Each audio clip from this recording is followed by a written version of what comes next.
Hi guys, my name is Shada Campbell and this is an 11th apartment video.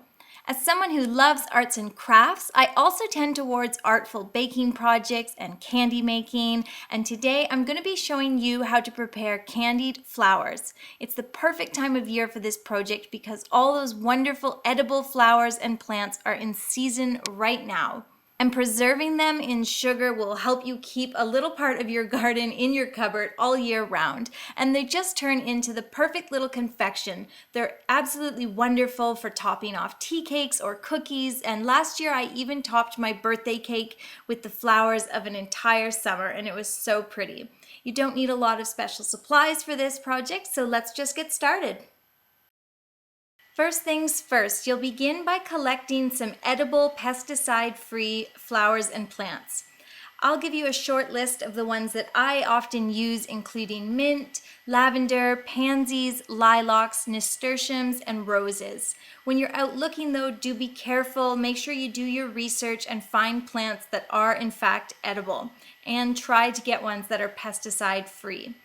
Right now in Prince Edward Island, the beautiful wild northeastern rose is just starting to bloom, and I love to pick these petals and candy them. But if you can't get your hands on pesticide-free roses, i.e. ones that grow out in the bush, then pansies are a great flower to use for this project. And once your flowers and leaves are harvested, you can wash them very gently or just shake them out and make sure they're completely bug-free.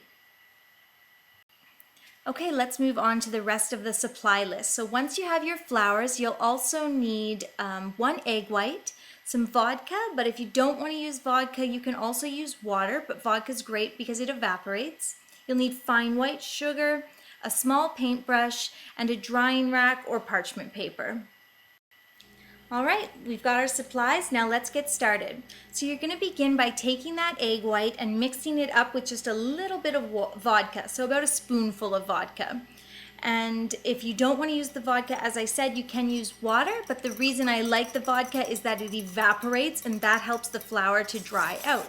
And you're just going to whisk that up until it gets really frothy. Well, not really frothy, just frothy. And then once you've got that mixture, you're ready to actually begin the process of candying the flowers. So take a flower and your small paintbrush, and if it helps, you can hold the flower with tweezers. I like to just sort of hold them by their tiny little stem with my fingers. And you're going to apply that vodka and egg white mixture lightly with the paintbrush. The key with this project is just applying a nice light coat of the egg white, but also getting a thorough coat. And then you're going to take your super fine white sugar and just sprinkle it all over the flour, sort of just make it snow and let the flour catch the sugar. And once it's coated, you just put it on the drying rack and let it dry. I'll show you another one here. I'm just coating that flour really carefully with the egg white mixture. I want a thin but thorough coat, no clumps and big lumps. And then again with the sugar, a thin but thorough coat. It's a very delicate process, but I think after you do a couple, you'll get the feel for it. And with larger flowers, what I like to do is just take one petal, or take them apart piece by piece and do the petals. I find the larger flowers can be a little bit tricky to work with. And once your petal or flower is completely coated in sugar, just put it on the drying rack, and then you're going to let them all sit on the drying rack, or if you don't have a rack, on a piece of parchment for 24 hours.